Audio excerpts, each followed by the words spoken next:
Salut catch addict et bienvenue dans cette nouvelle vidéo, c'est Jimbo et je serai votre commentateur aujourd'hui. Et aujourd'hui on se retrouve pour Jimbo Gnostic et Prono de Jimbo pour le prochain pay-per-view de la WWE Elimination Chamber qui aura lieu ce dimanche sur le WWE Network à 1h du matin heure française. Et pour information, je serai présent sur YouTube en live réaction pour suivre ce pay-per-view en direct en votre compagnie.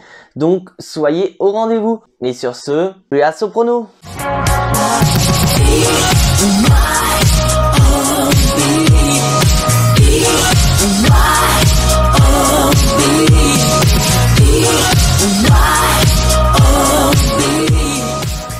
Alors, Elimination Chamber, l'un des pay-per-view qui lance sa route vers WrestleMania, qui est réputé pour être le dernier payage avant WrestleMania. Bah, cette année, ce n'est pas le cas, car en effet, nous sommes au mois de février, WrestleMania est au mois d'avril, donc il va y avoir un pay-per-view entre les deux, et ce sera cette année Fastlane qui sera le dernier payage avant WrestleMania. Mais en dehors de ça, la tradition Elimination Chamber est respectée. Nous allons avoir deux Elimination Chamber matchs, mais assez exceptionnels, car depuis 2018, on est habitué à avoir un Elimination Chamber match féminin et un Elimination Chamber match masculin. Et donc cette année nous allons avoir deux Elimination Chamber match masculins et avec donc un champion qui défend son titre et un autre Elimination Chamber match où l'enjeu sera de devenir le challenger numéro 1 pour le titre suprême. Mais à noter que pour ce match là, c'est pas pour un match à WrestleMania, ce sera pour un match le soir même, qui est assez historique, car en effet, il y a deux enjeux d'un Elimination Chamber match, c'est soit le champion qui défend sa ceinture, ou sinon, tu vas affronter le champion à WrestleMania. Et là, c'est pas le cas. Bien sûr, je tiens à préciser qu'au moment où je tourne cette vidéo, nous sommes mercredi 17 février, donc on va faire un Jimbo Gnostic sur une carte d'Elimination Chamber incomplète.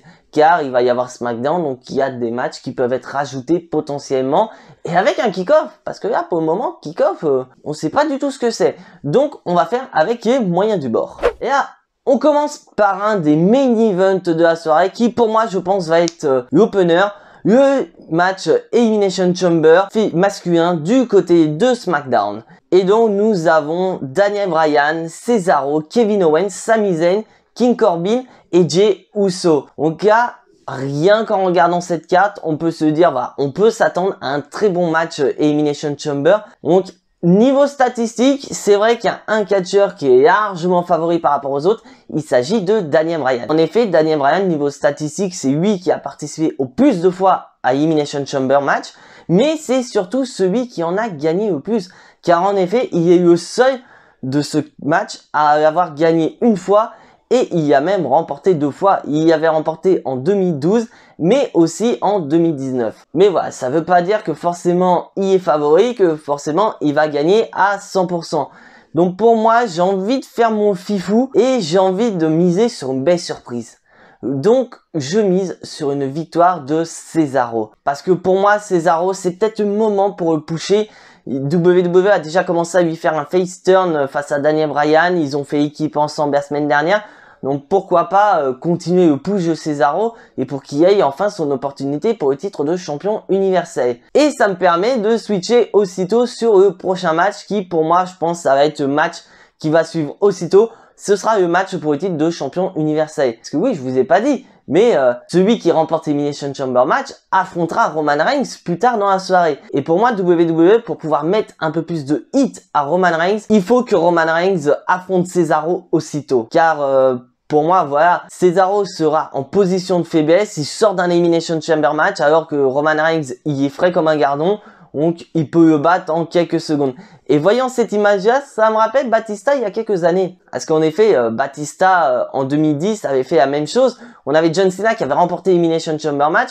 Et Vince McMahon lui avait imposé un match de championnat aussitôt. Donc, on avait un Batista qui était frais comme un gardon. John Cena qui était épuisé. Le match a duré quelques secondes. Et là, ça peut arriver. Et on pourrait même aller plus loin, d'avoir pourquoi pas une finale entre Cesaro et Jey Uso. Cesaro qui gagne. Jey Uso, voilà, il est pas content. Il tape Cesaro après le match. Et on a Roman Reigns qui arrive inspire, c'est terminé. Voilà comment ça peut se faire et pourquoi pas se diriger après sur une feud entre Cesaro et Roman Reigns pour Fastlane. Ça peut être une idée. Dites-moi dans vos commentaires si ce prono est assez suicidaire de ma part ou c'est un très bon prono. Et là, on va passer à un match qui, franchement, c'était un match qui me faisait moins hyper. Mais maintenant, vu les circonstances, j'ai peut-être une lueur d'espoir. Donc, match de championnat de Raw. Asuka contre Lacey Evans. Bah déjà sur le papier, je n'étais pas vraiment fan de ce match, mais à noter que enfin Asuka défend son titre lors d'un pay-per-view. Car ça faisait un moment qu'on n'avait pas vu cette dernière défendre son titre en pay-per-view. Mais voir Lacey Evans challengeuse numéro 1, d'un côté je suis assez content, mais d'un côté c'est tellement mal raconté que au final Lacey Evans a gagné cette opportunité parce qu'elle a battu Charlotte Flair alors qu'en principe c'est la championne que t'es censé battre. Et là ils nous ont sorti vraiment une storyline à coucher dehors carrément. Car pour ceux qui n'ont pas regardé Raw, Lacey Evans a annoncé qu'elle était enceinte. Et donc niveau storyline, bah elle serait enceinte donc de l'enfant de Ric Flair. Bien sûr, je tiens à vous préciser que c'est storyline dans la vraie vie, elle est réellement enceinte, mais de son mari. Donc, ça a été annoncé que Lacey Evans n'aura pas son opportunité de match de championnat face à Asuka, mais WWE n'a pas annoncé sa remplaçante. Donc, on a tellement de noms qui sont en train de fuiter. Donc, on aurait la logique, par exemple, de mettre Peyton Royce, qui est la partenaire de Lacey Evans à Raw. On aurait, pourquoi pas, Charlotte Flair, la partenaire de Asuka qui faisait partie du match pour gagner cette opportunité-là. Et pourquoi pas des débuts, et c'est vraiment ce que j'espère, pourquoi début d'une petite Australienne du nom de Rhea Ripley qui a quand même fait un carton lors du Royal Rumble. Donc pourquoi pas. Donc moi, personnellement, je fais mon prono. Si c'est Peyton Royce qui affronte Asuka, on n'aura pas de changement de titre. Par contre, si c'est Charlotte Flair ou Rhea Ripley, je miserai sur un changement de titre. Parce que pour moi, faut redonner du niveau au titre de Raw parce que là, on s'en fout. Asuka, elle sert à rien et pourtant, c'est une de mes catcheuses préférées. Mais de voir qu'elle fout rien avec le titre à part danser avec Bianca Belair, c'est tout ce qu'elle sait faire. Et franchement, ça me fait très très mal au cœur. Et là, on passe donc à un match qui, en dehors des Elimination Chamber match, me fait hyper hyper. Le match triple menace pour le titre des États-Unis, dont nous avons le champion Bobby Lashley face à Riddle et Kissy. Bon, déjà, je vous mets les points sur les i. Je mise sur une perte du titre de Bobby Lashley. Pourquoi? Parce que tout simplement, ça se voit clairement que WWE cherche à faire perdre le titre des États-Unis à Bobby Lashley sans pour autant qu'il perde en crédibilité pour qu'il reste fort.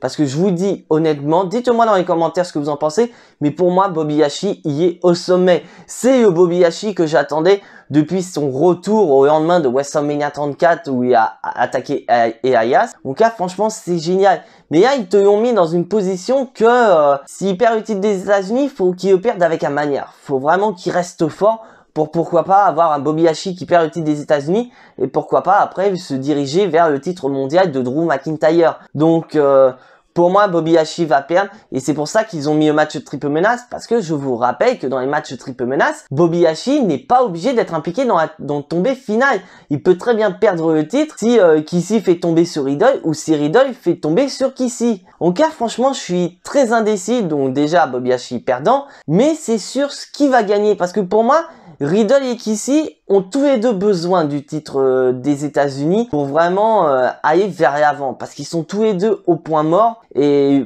être champion des États-Unis, ça peut les aider. Mais j'ai envie de miser quand même sur une victoire de Riddle. Pourquoi je mettrais Riddle? Parce que c'est souvent lui qu'on voit en avant parce que je vous rappelle que lors du dernier War, bah c'est qui a attaqué Riddle? C'est Bobby Lashley. Kissy, il était pas là. Donc on voit clairement que Kissy il a été mis comme ça pour qu'il aille son match à Elimination Chamber.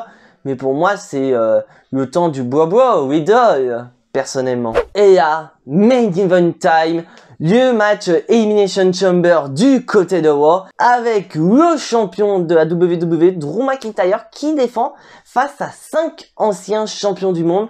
Donc nous avons Sheamus, nous avons Jeff Hardy, Randy Orton et AJ Styles. Et à la base, on avait The Miz, mais qui a été remplacé par Kofi Kingston. Et donc franchement, c'est un très beau main event.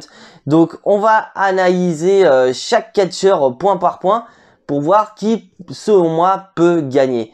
Déjà, on va commencer par l'électron libre Jeff Hardy. En cas, personnellement, Jeff Hardy n'a aucune chance et j'ai même envie de jouer les pronos à fond et imaginer qui sera éliminé dans Terre. Bon, moi, si je devais mettre un ordre, Jeff Hardy, je le mettrais en deuxième position. Kofi Kingston. Bon, pourquoi ils ont mis Kofi Kingston dans le match? C'est parce que tout simplement, Yumiz a renoncé à son droit parce que il y a Yamaed. Donc lui, il espère qu'une chose, c'est que cet Elimination Chamber match sera très fatigant pour celui qui va en ressortir vainqueur, pour que Miz puisse utiliser sa Maed. Donc en gros qu'il fasse un peu comme Roman Reigns plus tôt dans la soirée. Mais ils ont mis Kofi Kingston. Bon, d'un côté c'est logique, c'était le seul qui restait comme ancien champion du monde.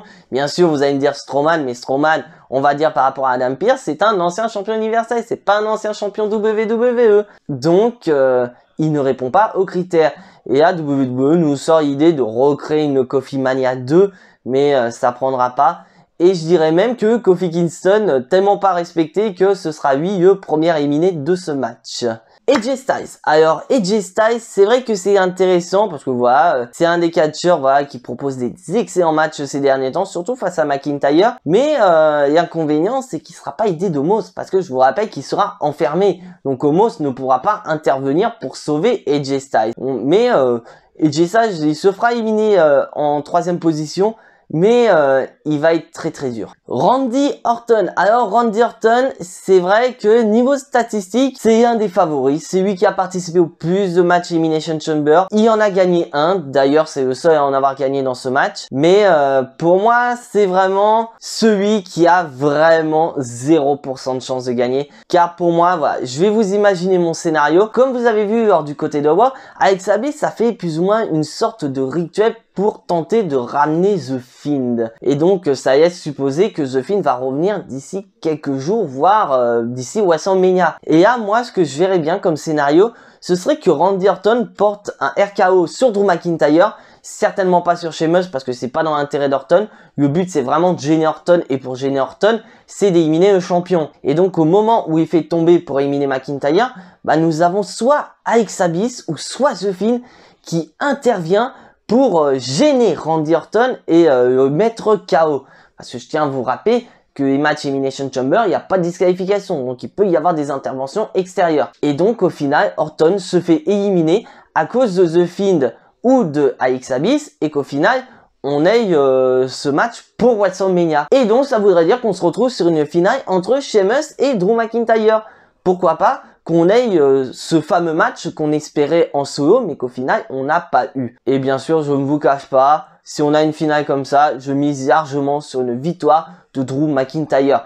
Car on voit clairement que WWE est en train de construire McIntyre petit à petit pour que vraiment son potentiel challenger, qui pourrait être Edge, parce que je vous rappelle que Edge a remporté Rumble, se dise « Putain, je vais avoir du mal à vaincre McIntyre ». Car ce mec qui a vaincu Goldberg en début d'année, là il sort d'un Elimination Chamber match avec 5 anciens champions WWE. J'ai intérêt à mettre les bouchées doubles pour le battre. Donc voilà ce que j'en pense. Donc dites-moi vos commentaires. Donc dites-moi vos pronostics dans les commentaires. Je suis très curieux de voir ça. Et surtout, j'ai envie de mettre un petit truc sympa sur la chaîne. C'est que si et un de vous dans les commentaires tombe sur un bon pronostic, il aura droit à sa petite dédicace sur la vidéo review d'Elimination Chamber. Donc voilà, c'est tout pour ce Jimbo Gnostic et prono de Jimbo pour Elimination Chamber 2021. Si tu n'es pas abonné à la chaîne, je t'invite à t'y abonner juste ici, à activer la petite cloche pour être notifié des prochaines vidéos et surtout lâcher un maximum de pouces bleus qui font plaisir à la chaîne.